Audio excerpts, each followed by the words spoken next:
Information Development Manager at the Hursley Lab, and for the last 15 years he's been conducting his own research into the rise of the knowledge economy and the future of organisations. He's presented this to various audiences, from the British Blood Transfusion Society to the National Careers Advisors, from local chambers of commerce to leading British retailers, and now us. Each of his presentations is unique and tailored to the audience. This one is going to be absolutely no exception. So I think just sit back, enjoy, and listen. Welcome, Tony. Thank you. Dateline, July the 4th, 2020. Here is the news with subtitles for 20th century listeners. In Beijing, the meeting of the world's three great economic powers, Asia Bank, Eurobank and Ameribank, broke up in discord yesterday after delegates failed to agree a peace agreement for Eastern Europe.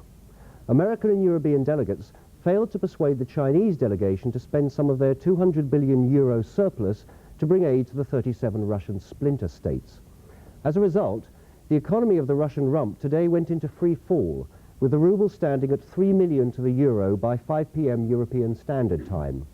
As trading continues, the ruble has now been classified as a virtual currency by Eurobank traders. In New York, Genes You Like, a self-selection parenting mal on the iWay, information superhighway, started trading today. Prospective child carers can select desired characteristics from a full-motion 3D genetic database. Having made their selection, they can have cosmetic genetic surgery performed in the comfort of their own home. The third global exhibition of quantum technology applications was dominated by the arrival in Berlin of the much-heralded advanced nanomachines, designed and developed by Atoms R Us, the Yellowstone Park-based quantum technology company. The nanos fulfilled all promises, constructing a stake in seconds and a miniaturized nuclear power plant in 2 hours. 16-year-old William Gates IV, CEO of Atoms R Us, announced that today we have seen the future. Our company is delighted to do for quantum technology what my father did for information technology.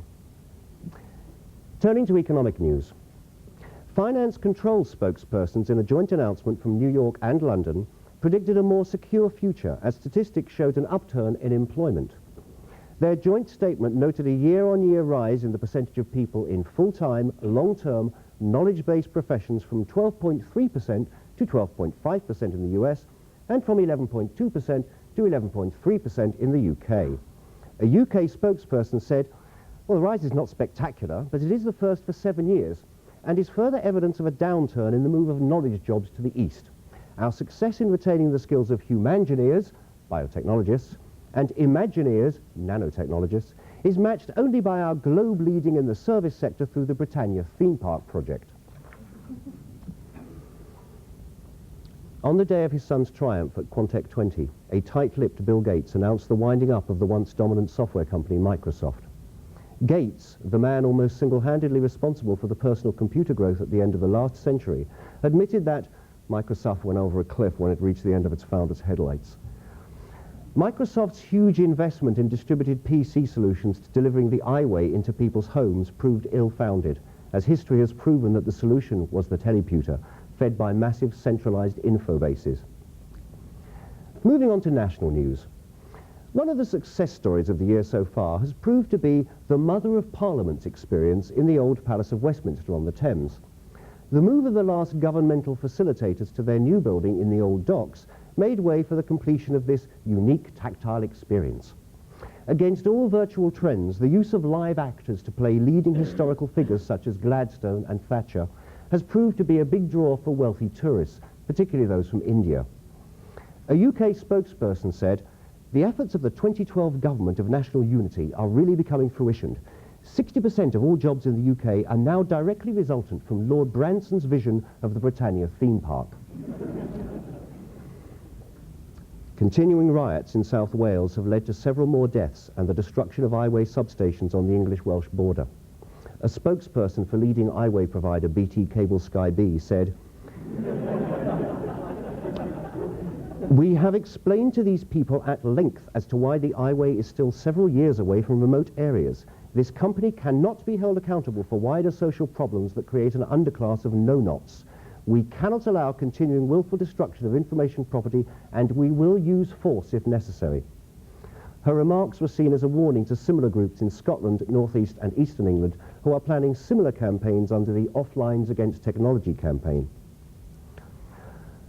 In Liverpool, the long-awaited closure of the last library building happened today with the ceremonial digitisation of a book called Fly Fishing by a little-known late 20th century writer called J.R. Hartley. LibreBase, as it is known, is now complete and available from all main providers on the highway. In Southampton today, the famous Sega Institute opened its national education schemes to the global highway. A spokesperson said, "We are now offering knowledge accreditations to over 2 million students in 200 countries.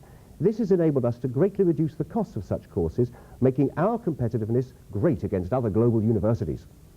A spokesperson from Cambridge, the oldest of the Virtu unis, played down the importance of the announcement. "The academic reputation of Cambridge and the reputation for customer service of McDonald's are still a tough combination to beat." Moving finally to arts and entertainment. At a time when theatres and movie houses the world over are nearing extinction, the 54-screen complex on the south bank of the Thames has surprised everyone with its resilience. Director Sir Hugh Grant puts its longevity down to its vast bank of classic performances and the technology it has brought to bear to deliver a unique theatrical experience worth leaving your home for. The most recent success, Dane, ! A musical version of the Shakespeare classic set in modern Greater Serbia, featured a host of digitised performances from the stars of 2 millennia, including Alec Guinness as Hamlet, Marilyn Monroe as Gertrude, and Sharon Stone Jr. as Ophelia. In their efforts to promote affordable democracy, the Venezuelan State Bank are working with the Disney Corporation to create a 24-hour voting experience for the country's forthcoming elections. This latest experiment in demotainment will feature leading Disney animated and human, that is of course digitized human, stars in classic democratic roles, Lincoln, Roosevelt, Mandela, Blair, to guide each elector to a virtual voting booth in which they can interview candidates and even spend a day with their prospective presidents. Finally, in a surprise move in Washington today, US President Macaulay Culkin, 40, got a court injunction to stop highway distribution of the latest movie from leading digital film company IBM. The movie, Home Alone in the White House, uses morphed digitized images of the president when he was a child star in a biting satire on contemporary social mores. A spokesperson for the president said, "We believe the president still retains some right to his own image, even when it's been morphed to reverse the gender identification as IBM has done in this case." Is that the future? Let's have a glass of water. In the words of one of my favourite futurists, the human warrior Carl Reese from the Terminator movies, it's one possible future. Don't ask me, I don't understand tech stuff. And before I get going again, just a couple of points I should make. Firstly, I am someone who doesn't understand tech stuff. I have no right to be standing here and talking to you about the future. I am paid by IBM to be a first-line manager. It's a common, everyday, average first-line manager of developers in a development laboratory. My academic background is in philosophy. My chosen vocation was writing, and my profession has turned out to be a manager and teacher of writers. That's where I am. However, as the introduction said, 15 years ago, really when I started to get involved, it was before I rejoined IBM. I'm one of those rare people who left and then rejoined. I was working at London University, and I was on the team that put together the first release of JANET, the Joint Academic Network. And it was when we started putting that together, I suddenly realized that I was seeing the future. And I started tracking it, I started watching it. It was a hobby. 15 years ago, I started to track the data, and I've carried on doing so. And it's only really in the last 5 or 6 years that I've started actually presenting my results, because it's only in the last 5 or 6 years they've become coherent. And to a certain extent, the world has caught up with some of my forecasts. And I'd like to make that point. I am not a futurist. Futurists like Peter Cochrane, Bill Gates, Nick Negroponte of the MIT Media Lab, They're people who have a vision of what they think the future is going to be like. And they spend an awful lot of their time twisting the facts to fit their vision. I'm not interested in that, I'm interested in facts. Nor am I a predictor, despite the introduction.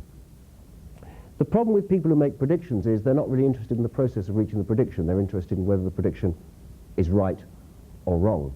And again, their tendency is going to be to twist the facts to meet their prediction. I'm a forecaster. I spend my whole time looking at data, analyzing data, and looking at the direction in which I believe the world is going and changing them if they don't fit the data, because things change. The future is chaotic. Anyone who tells you that they can tell you precisely what the future is going to be like is either lying or trying to sell you something, or more probably both. In that it's chaotic, I'm well aware, like Michael Fish, that there could be a hurricane coming. And my forecasts are not hurricane-proof.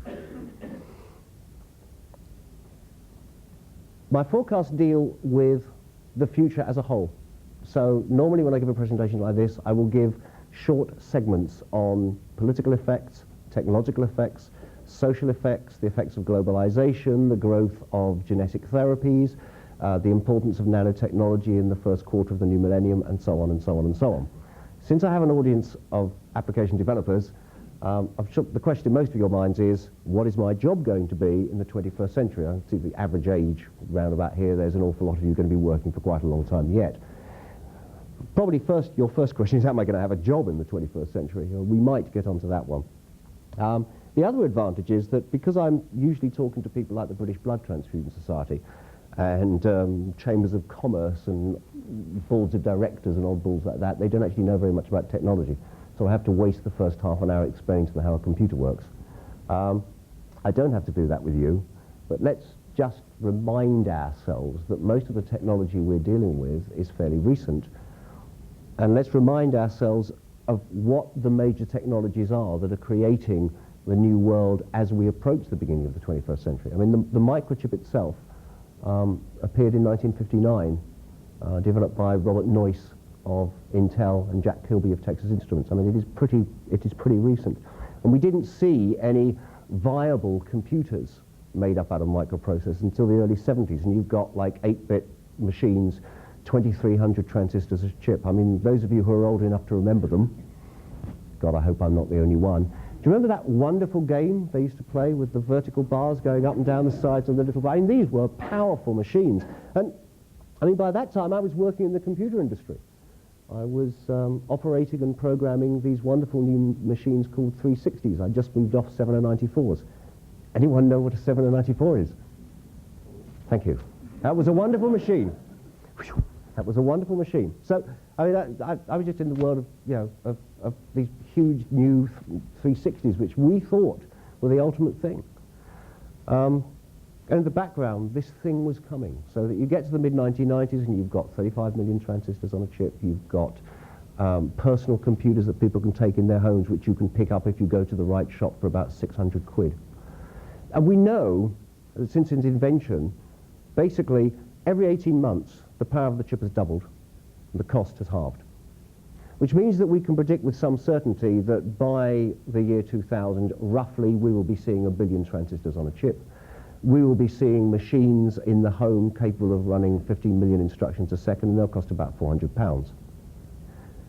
So we've got these very, very powerful computers available to lots of people, everybody, potentially. And that's all happened in under 40 years. But if you think about it, these machines are pretty dumb. Right? I mean, all they do is they take digital data in, they do something with it, and they present it in some format that actually tells you something. That's the general idea. That's all they do. And if we just had a lot of these very powerful machines doing various interesting things sitting around in people's homes and offices, they wouldn't have that big an effect on society. The thing that matters are the communications. The thing that really matters is at the same time as the computer has been developing, we've made incredible strides in communication.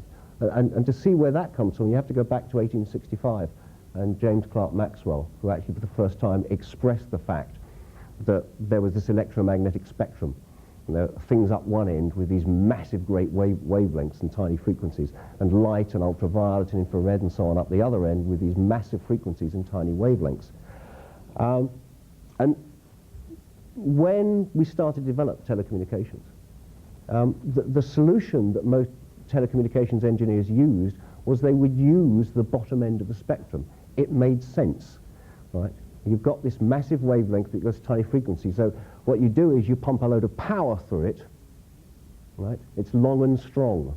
It's like shouting in a room. And the problem with that was that when you're talking about the kind of demands that the digital data that we have nowadays, video and pictures takes, you would have to have so many people shouting so loudly all the time, the spectrum gets jammed and it would be completely useless.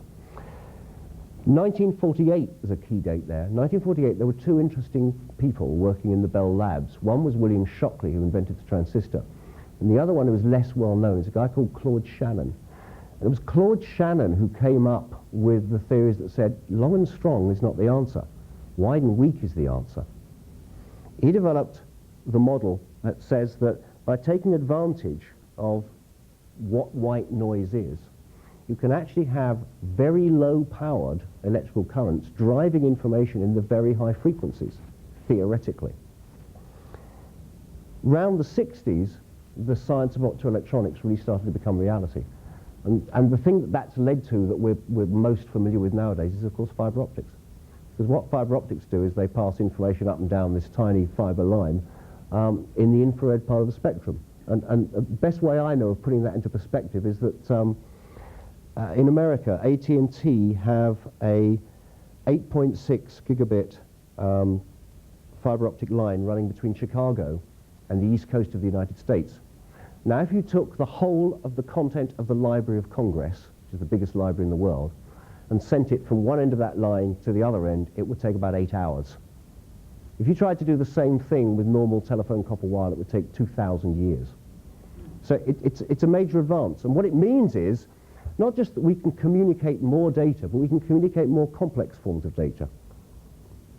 And that's what gives us the power to start building all these computers into networks and passing information of any kind around the world from any place to any place. And this is where all the futurists have started to appear, because all of a sudden people realize that if you start networking everything together and everyone together, then the whole world changes. What I wanted to focus on today, because it's the most important thing to you because you are working in the computer industry, is what effect this has on our industry. And the main thing that everybody talks about all the time is how the telecommunications industry, the computer industry, the media are converging.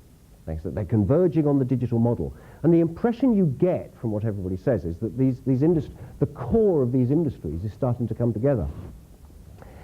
If you look at what's actually happening, that is not what is happening at all. In fact, the core of all these industries, what they regard as their bread and butter business, is shrinking. And early in the next century, it is likely to disappear. Telecommunications strategists who do not understand what is going on still believe that their main revenue earner for at least 10 to 15 years, I've heard someone from AT&T say this, is POTS, plain old telephone systems.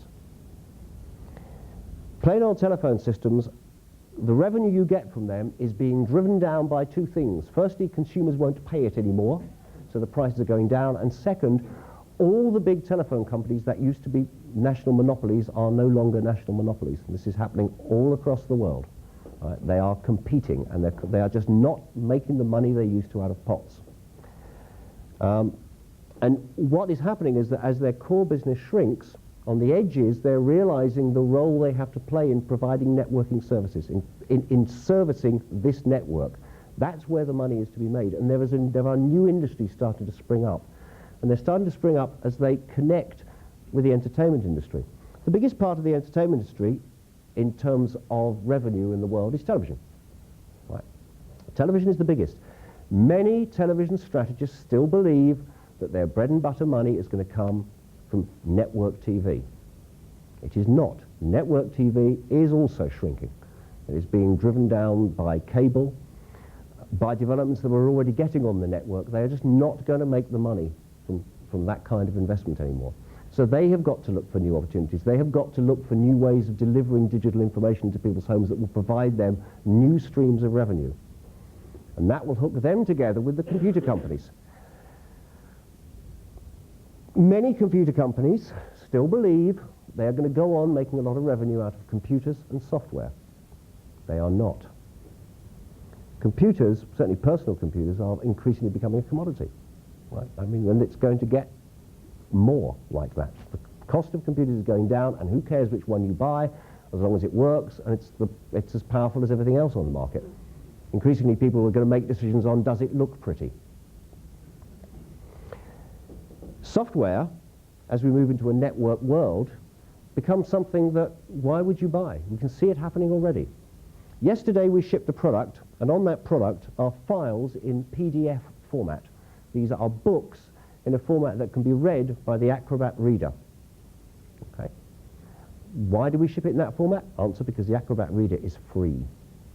Anyone can load it down from the network. You don't pay any money for it, just load it down. Adobe provide it free.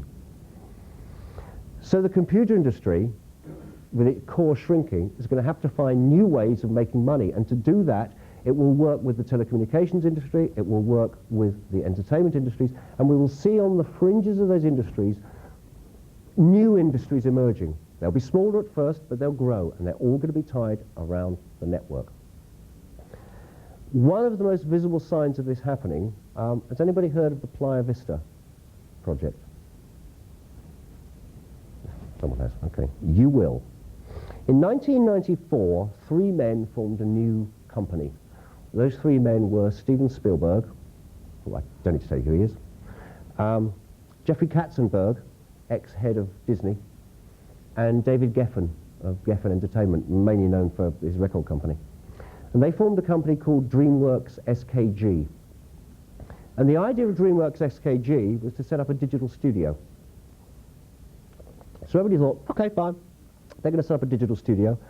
There already is one. James Cameron's Digital Domain did the special effects on things like Apollo 13 and True Lies, and incidentally is 50% owned by IBM. Just to show you the convergence. That's fine. Except that when they announced in January 1995 how they were going to set up their digital studio, it wasn't quite what everyone was expecting.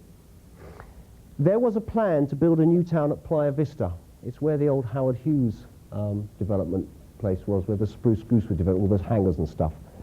And basically, DreamWorks SKG got together with a leading American architecture and construction company, IBM, GTE, one of the leading telephone companies in the States, and Silicon Graphics, and they are working together to build a town. They are building a completely new town at Playa Vista, built round the studios. Every single home will be purpose-built to be online. It's going to be broadband. It's going to be way up in the 20, 30 gigabit range from day one, and they have plans to increase it. So what you've got here is you've got leading entertainers, a leading computer company, the leading telephone company getting together basically to create a new society. And it's a sign of things to come. So what kind of things, is it going to look like we think it looks today? At the moment, the internet is very hot. You noticed actually recently the backlash started. Anyone see that Janet Street Porter program? I mean, I think we can dismiss Janet Street Porter. Sorry, Janet, you're here again. That's the second time. What you see in Janet Street Porter is one entertainment medium howling because it knows it's seen the end of its days. Janet Street Porter is not stupid, right? She knows, by looking at what's going on the internet, that her future as a television producer, the way she works currently, is doomed, that the future is about to roll over her. The unfortunate thing about that program was that they had some people that people listened to on it as well. They had people like James Woodhousen of the Henley Forecasting Centre. And I've spoken with James Woodhousen. And James's problem is that he can't see the wood for the trees. That they're looking at the internet and they're saying, the internet's really lame. Therefore, none of this is going to happen. Well, they're right. The internet's really lame. Therefore, something better is coming along. What the internet shows you is what is possible. The internet is not the solution. Last week, I discovered that there is a, I can't remember what they're called, one of these little user groups, right, on the internet, devoted entirely to writing haikus about spam. I think that tells you an awful lot about the kind of people who are currently heavily involved in the internet. The reason the internet is not the information superhighway is twofold. Firstly, and most importantly, it's because it's a computer network. I do not believe that the personal computer is the solution for the future. Something is going to replace it, because it doesn't make sense that it will be. It's fine at the moment. There have been some really wild figures going around this year. Hoskins claimed that 30% of the UK was ahead. They said 30% of UK households have a personal computer. Does that make sense to you? It certainly doesn't make sense to me.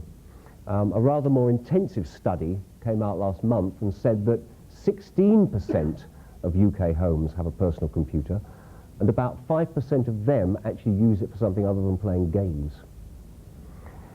A couple of surveys that came out last month demonstrated that in the US, where the take-up on the internet is the highest worldwide, and there are numbers being bandied about like 20 million people using it,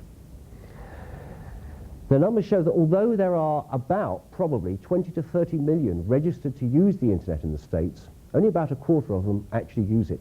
The rest have given up. One of the reasons for that is that the technology just isn't there yet. They've got lousy modems, lousy service providers. It goes up and down like a yo-yo. Hey, it's all right for us. We go in, some of us. Right? The people who are saying the internet is the future are the people with the big machines. Right? They're the people with everything on it. They're the people with fast access. They're the people with ISDN and ATM lines and so on. The majority of people do not have that. And the second thing is, of course, that the internet is a computer network.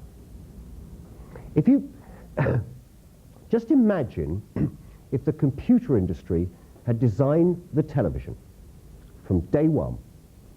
You go home tonight, and it's a program on BBC One, and you're halfway through it, and you go, oh, I don't fancy watching that. There's a good movie on ITV. Let's watch that. Okay. Well, let's get the manual out first, right? That's the manual, right? It's on page 460. Oh, okay, okay. Well, you've got to take the adapter out. You've got to take the BBC One adapter out the back first. Oh, okay, I'll do that. Have you got the ITV adapter handy? Yeah, okay, we'll plug that in.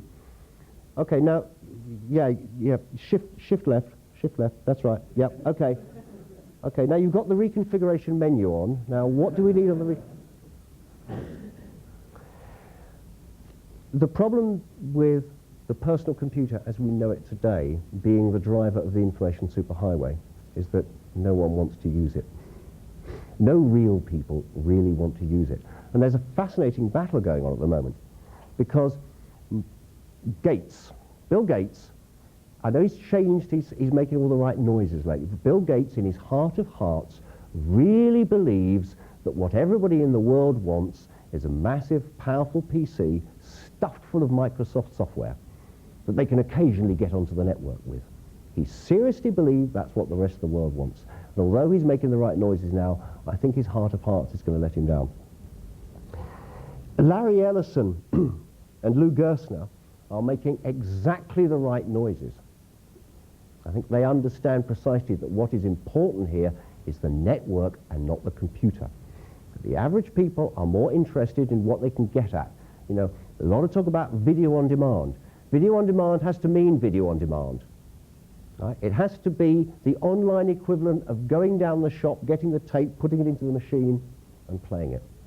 All the computer industry has come up with so far are these where you can pick it up in little 5-minute gaps, right? You can start watching it at 5 to 10, then you can start watching it at 10 o'clock, then you can start watching it at 5 past. That's not what I want to do.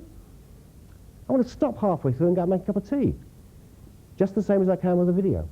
They don't really understand what real people out there want. So, although they're focused on the network quite correctly, I think they've missed something. Now, and what is interesting about this is, of course, that everybody is now betting the farm on the fact that it is the future.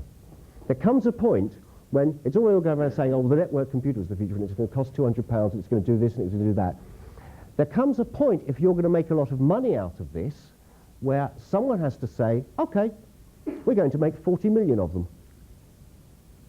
and sell them. The people selling these strategies must have a great life. I mean, they must sleep like babies, you know.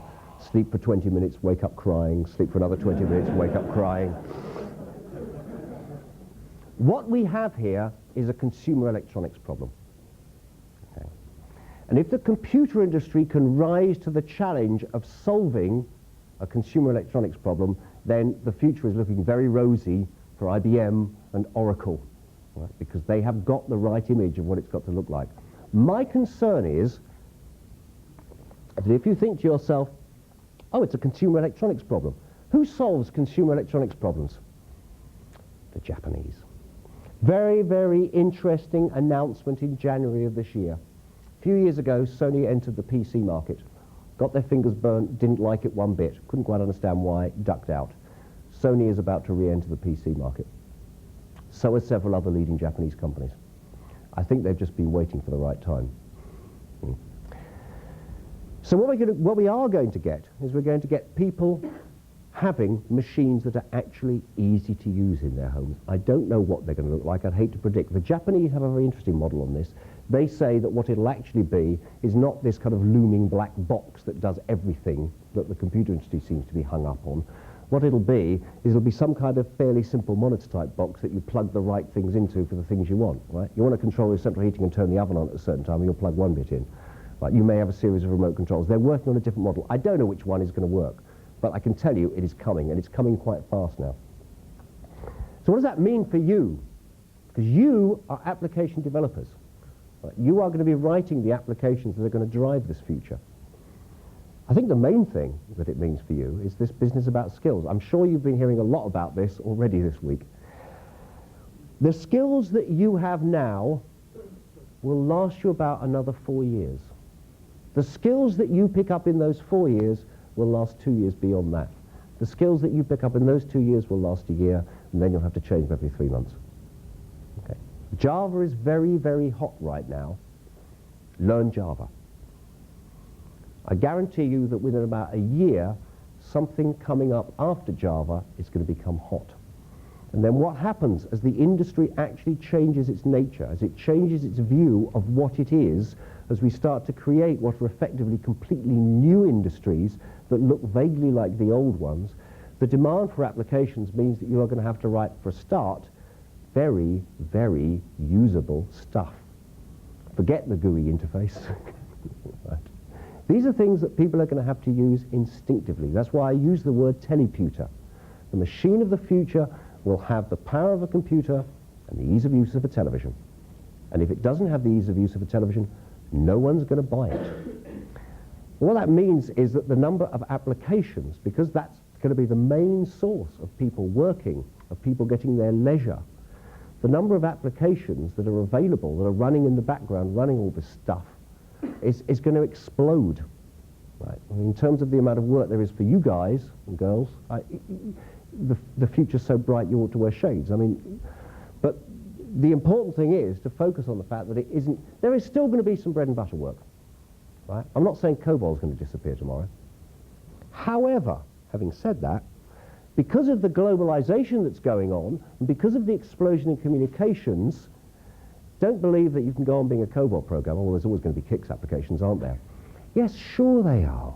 But do you seriously think that in a global economy, someone's going to pay someone, some first level graduate in England or America, $20,000, $25,000, $30,000 or pounds, when for $250 a month they can get a Chinese PhD? The bread and butter programming will not be done in the West. If we don't watch it, if we don't continue to refresh our skills, and if we don't try and keep up with what is happening, then neither will the innovative programming. That's absolutely key. One final word of warning, and then I'm going to close. I'm closing early, but let's leave room for questions. And anyway, I gather you've got something to rush up for 3 o'clock, so I'd like to give you plenty of time. One final thing before I close. I'd like to warn you the dangers of sun worship. When you listen to me, listening to other people, listening to what people are telling you about, this is coming, this is coming. My 5-year-old son believes that because the sun is the brightest thing he can see, even on days like this occasionally, because the sun is the brightest thing he can see, it must be really close. And on a hot day, he's actually quite nervous of reaching out because he's afraid he'll touch it. What has happened in the past with people who are trying to look into the future, and I would strongly recommend that each of you has to look into the future to decide what your future is going to be. What kind of things do you want to work on? What kind of areas do you want to work in? Hey, one of the people, I'd love it if it were, one of the people sitting in this audience may be the person who solves the web browser problem. Right? Web browsers. Imagine letting your grandmother loose on a web browser. Right? The person who invents the perfect web browser is the Bill Gates of the next century. Right? So that might be a good thing. But when you're thinking about the future, do not make the same mistake my son makes with the sun. Clarity is not the same as proximity. Just because it is crystal clear to you that something is right, something is coming, does not mean that everything is in place to make it happen. And you can look, I can cite you so many examples of how this has happened in industry. The PC is a classic case.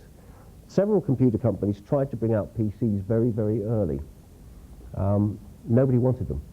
The technology wasn't ready. But they were right. They were right. People actually wanted to have a computer in their home if it was exactly the right thing at the right time. Incidentally, what then happened, of course, was what was the first really successful personal computer? Nintendo games machine, the first really successful one. In terms both of, did it work, did it satisfy its customers, and did it make a lot of money? Because, again, sorry, but the Japanese recognized that what you had there was a consumer electronics problem, again. The same thing about the Newton, the Apple Newton, right? It's an incredible machine, right? Really, really clever machine. 5 years ahead of its time. Right? Yes, of course machines will be driven by pens and touch and sound, but it wasn't ready. It wasn't the right time. They confused clarity with proximity. Right? So what I'd recommend to you is have a clear idea of where your careers are going to go and what technology you're going to work on, but don't start scrabbling around getting there too soon. Just keep your bread and butter going. And I'm sure you lot are going to have an absolutely golden future. I dread to think what the rest of the world's going to have. I shall stop now and open it up for any questions on anything. About speech interfaces. Yes. Speech-based systems. Yes. Where do you see how close today?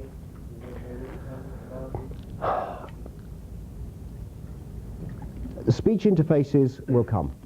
I don't think there's any question about that whatsoever. That they will be one of the main interfaces. I mean, I'm a very simple sort of person. When I first came into computers, I came into computers completely by accident, and I stayed in them because I thought they were magic. But the thing that got me was, when I first started actually doing something, they said, well, there's the keyboard. And I was like, what? You use a keyboard? How quaint.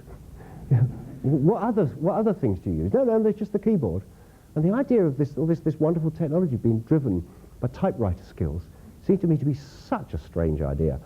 And then, of course, they introduced me to the wonders of the new interface, the mouse. The mouse! And this is crazy, right? Here is a computer screen. On this computer screen are some things I want to do. I'm a human being. That's the one I want to do. No, you can't do that. You get this thing in your hand and you roll it around and this little thing goes, get real, and it falls off the... Real people expect to communicate with computers in real ways. And that means talking to them. Whether it means listening to them, I'm not so sure. Anyone have one of those irritating foreign cars that talks to you? Please do up your seatbelt. Shut up, I'm only going 5 yards. Certainly speech input. I mean, I have used the voice type system for my work. For my work, it is absolutely brilliant. I'm the slowest typist in the world, and I tend to write in my head, first time, first draft, because I've been doing it for so many years, right? So at the speed and clarity at which I have to use voice type, it is perfect for me and gives me about 100% improvement in productivity. No, not proclivity, productivity. I'm desperate for touch screens. I know the Japanese are working on them. I'm desperate for screens where I can go that, I want that, and that, and that, and that. There will be several other interfaces. I suspect what's going to happen is that the first real computers, home computers that penetrate the home and link with the network will be driven by a simple sequence of commands. Because, of course, the thing with voice type is it has to recognize this vast vocabulary, which is why you have to speak like that. If you lower your requirements and keep to a restricted vocabulary, you actually can handle a lot more variation in volume and speed and all those kind of things. And I'm sure that that is going to be built in to some of the earliest network driving home computers, yeah, absolutely certain. Can you make a comment earlier on about computers being just done, sort of following instructions that we go around? Where do you see artificial intelligence go? Artificial intelligence, I've always thought it's practically an oxymoron, like military intelligence. Yes. Yes. I mean, I think one of the most important developments. I've got a rotten outbreak of flu today, so I'm feeling a little bit off.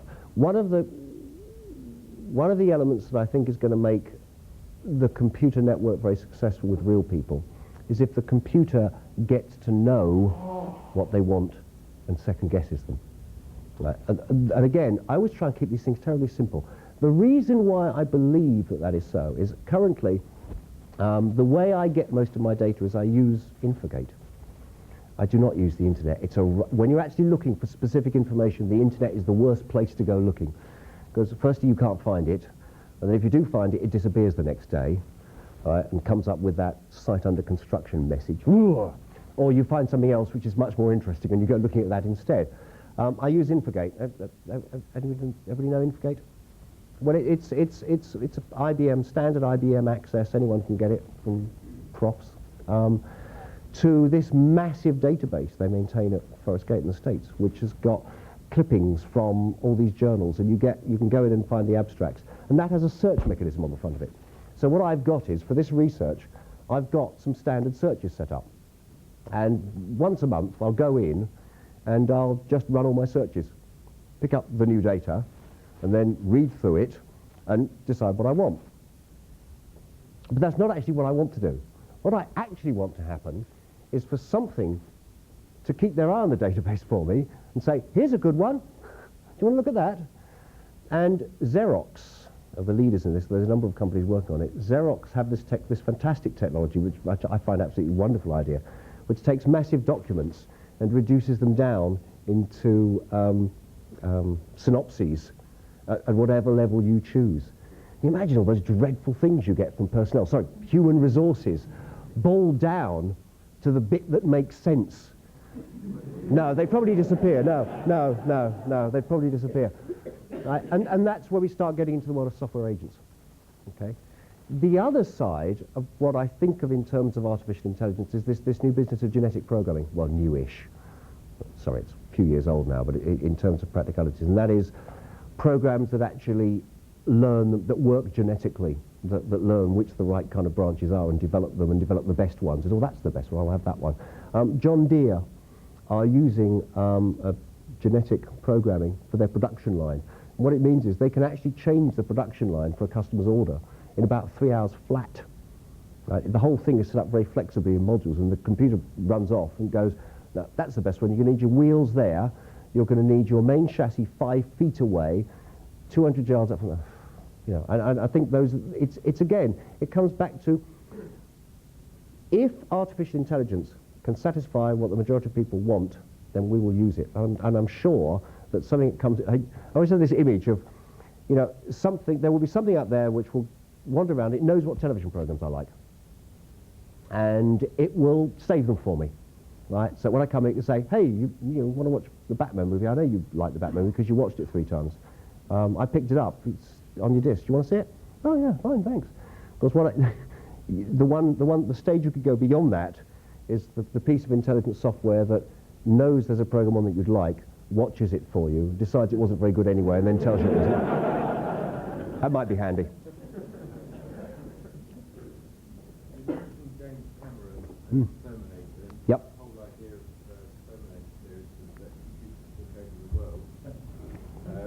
moving on from the artificial intelligence.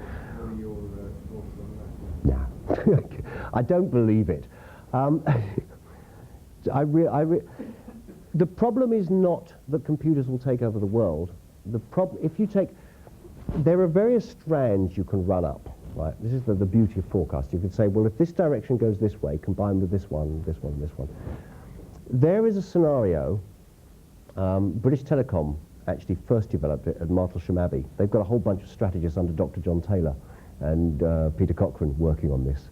One of their favourites is the one where British Telecom nukes Singapore in 2037, I think it is. And you can create a nightmare scenario where, because of what happens, because of what is happening on the network, within about 15 years, all Western democracies collapse in complete social chaos. Right? And I could, it takes a while, but I can lead you through that one. It's very logical. It's disturbingly logical. That, to me, is the only sense in which computers could take over and destroy the world. They're not that bright. And this business of robots, I mean, back in the 1980s, everybody was saying industry is going to be completely wiped out by robots taking over. It never happened. Right? The old thing about, you know, the factory of the future will contain one man and a dog. The man is there to feed the dog, and the dog is there to make sure the man doesn't touch anything. We have lost, during the period of the period of the current government, during the last 16, 17 years, we have lost about 60% of the manufacturing workforce in this country.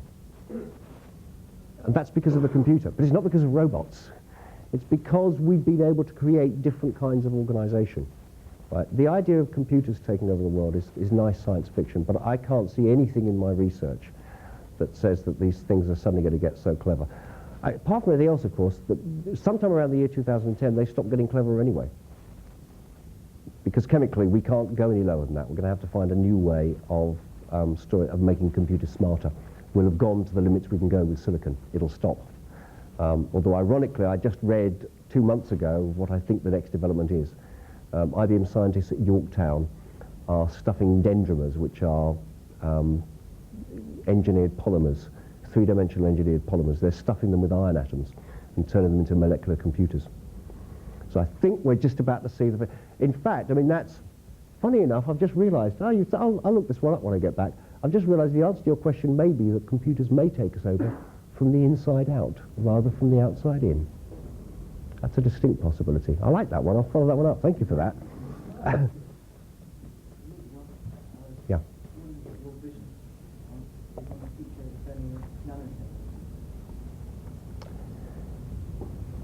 I think the jury's out.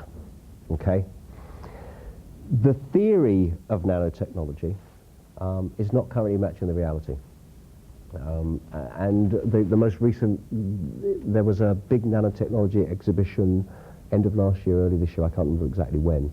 And most of the stuff they were showing were tiny little hydraulic type. I mean, they were impressive, but they weren't really what we're expecting to see. I mean, nanotechnology, basically the way that, I can't remember what his name is, it's in there somewhere. The guy at McDonald University, is actually building things which potentially will re-engineer at the atomic level.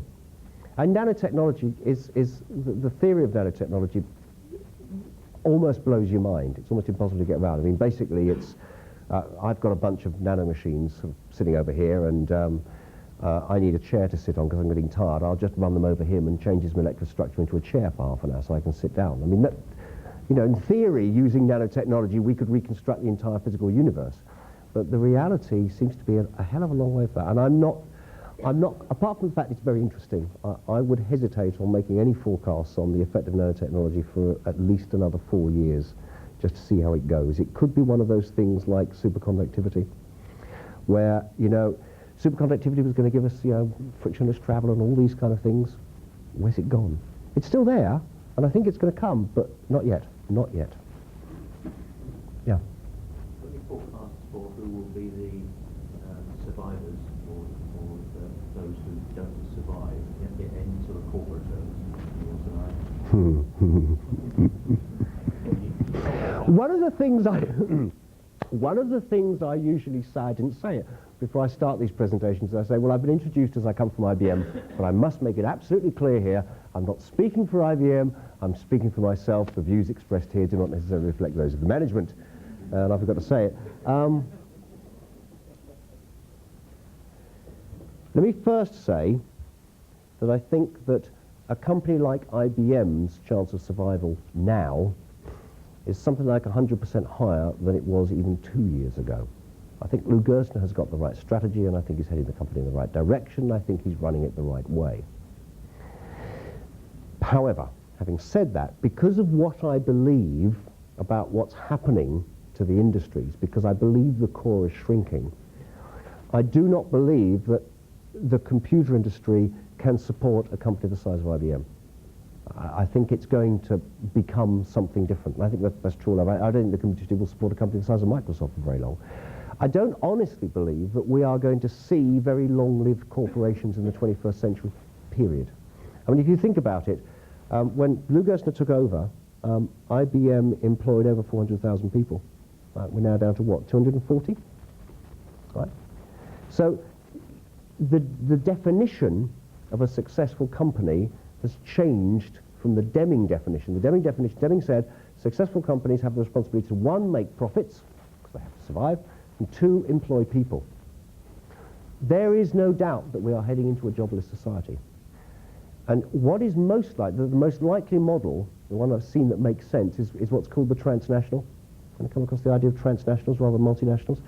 These are companies that have massive global income. I mean, a company the size of IBM in terms of revenue, a company the size of BT, but actually don't operate anywhere, right? They will have somewhere a computer center that controls the network. They will employ local distribution. They don't need people. There's nothing they actually need long-term employed people to do. And where they do need people, they'll do it in the cheapest place possible. So they want to do research and development? Fine, do it in Singapore. It's going to cost less. Don't do it in the West. So I actually think that the shape of the corporation of the future is going to be something more organic. Most of the models, if you think about it, when organizations first started to arise in the 19th century, they were octopus-like. You know, you had the guy at the top, and his tentacles went everywhere. He knew what was going on everywhere. And if you think about the language of the late 19th century, early 20th century, talking about organizations, they talk about them as kingdoms, the Henry Fords of this world. As the organizations grew and got out of their control, we then started to get the hierarchy. And the hierarchy is still what we're left with the dregs of. People like Peter Drucker have been saying for years, the hierarchy is dead, it doesn't work. And companies like IBM are moving steadily away from it. I believe that in the future the language, in the same way as the language of our own technology, is going to be far more organic. We talk about genetic programming. The language of organizations is going to be far more organic. Organizations are going to shrink, grow, they're going to use subcontractors when they need them. They're going to work far more like the television industry does already, with a very small core. And whether a company like IBM in its current form can be, I think IBM will survive. I'm actually convinced IBM will survive. I always say this to people, if I didn't think so, I wouldn't have come back. And if I leave, then you draw your own judgment. I have no plans to leave, unless they ask me to. I think the company IBM will survive, but in its current form, no. I don't see there being companies like that at all.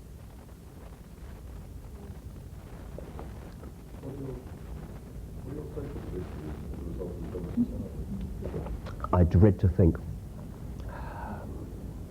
I have, when I give this talk to groups of young people, I recently did it at Set 96, they invariably only give me half an hour, so I had to come up with a completely different model. And what I do is, I replace those headlines at the front with a kind of story, looking back to 2020 and saying, how did we get there? And I draw far more of that out. What are the social consequences of a jobless society? Potentially horrendous, potentially totally horrendous if nobody does anything about them. And my big fear is, I hope there's no very politically active people in here, the problem is that the decisions that need to be made to change our society and to prepare it for a completely different future are being made by people whose outlook is at the most 5 years on, and in the case of America, 4 years on. Right? What matters to a British politician? Getting re-elected. They won't do anything, they daren't do anything that will not get them re-elected. And some of the things that need to be done are so radical they wouldn't dare propose them. Our education system, for example, is a classic case in point, right? They daren't do the things they know need to be done. And the things that need to be done is, firstly, you've got to change our education system so that we can identify and train properly the people who have the potential to be knowledge workers, so we have some kind of skill base. And for the vast majority, we have to teach them not to work. We have to teach them to be citizens of a society in which there is going to be no work. And you can do that at schools. And the important thing about that is that we have this funny model, don't we? You know, you shove them all out to school at the age of 4, and then at the age of 15, they all take an exam. And those who fail, they're doomed, right? It's like, you know, suppose on your 17th birthday, you took your driving test. And if you failed, that was it. That's what our education system does. Actually, we probably have very safe roads that way. I think I'll phone up my MP and propose it. But it doesn't make sense. It does not make sense. What I think we've got to look for is some kind of education contract which says to people, the state will give you 18 years education. At some stage in your life, you choose when you get it. Right? It's going to be free. It needs that kind of a model. We need to make people feel they've got more control over their lives. Politicians talk an awful lot about, and I've completely lost the word. What is it? What is it? What's that wonderful Euro word? It's terribly important. Someone supply it. Help. One where power goes down to the people who... Thank you very much. Politicians talk a lot about subsidiarity, but subsidiarity stops at Westminster. Subsidiarity stops in Paris. Subsidiarity stops in Bonn, although that's Berlin nowadays. No, that's not quite fair. The Germans actually have grasped it, and to a certain extent the French have. One of the reasons that we see this kind of social decay, I believe, is that people don't believe they're responsible for where they live anymore. And one simple solution is to push all that responsibility down. Again, I'm a simple person. My council tax bill, I live in Hampshire, right? My council tax bill, I pay £550 to Hampshire County Council, who are in Winchester, 31 miles away. I don't know these people. What's Winchester got to do with me? I live in a tiny little market town, nearly in Surrey. £150 goes to East Hampshire District Council, based in Petersfield, which is over Portsmouth, so I don't know where it is. £46 goes to my local town. I live in my local town. Why aren't I paying the majority of money to do things in my local town? In France, local government works that way round. But imagine a government coming and saying, hey, well, you know, elect us and we're going to give you all the money and we're going to expect you to look after yourselves. All the responsibility is yours. We're not going to do it anymore. Imagine a government that said, you want to leave school at 13, you go ahead. Right. Imagine a government that stood up honestly and said, hey guys, we're not going to be able to afford a national health service. Not a chance. Because the thing they know about is the demographic time bomb. By the year 2000, the majority of the people in this country will be of retirement age. They won't be paying taxes. They'll be getting sick.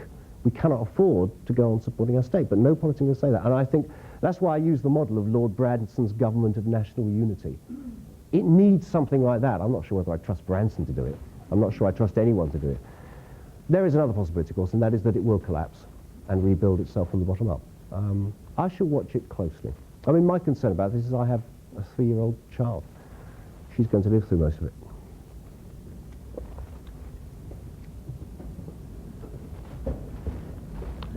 Okay. Oh, there's one up the back there, if we can do it quickly. How confusing does it affect time travel? I'll tell you tomorrow when I get back. No. Time travel, again, very interesting things going on with antimatter at the moment, aren't there? I don't know. I mean, one of the things about all this stuff is that I have a magazine. I'll be quick, trust me. I have a Daily Telegraph magazine somewhere in my collection, and it dates from 1969. And what it does is it predicts what the world is going to be like in 1990, 21 years ahead. It's a great article. There's some fantastic stuff in there. There's pictures of people walking around in plastic suits. And there's the stuff about lighter than air travel, right? And we're all going to travel. The car will be gone. I mean, it seemed obvious then, you know, oil crises and things like that, right? The car is going to be gone. There will be new sources of power. Do you know the one thing that isn't mentioned in that article? Computers. Right. That's the one thing they didn't mention in that article. They did not mention computers once. And I am sure that lurking out there in the wings, there is some kind of blinder that is going to change everything. My hot bet currently, apart from genetics, which I think has the potential to do something pretty radical, my hot bet would be on something to do with transport. I think there's something coming that could wipe out the entire motor industry.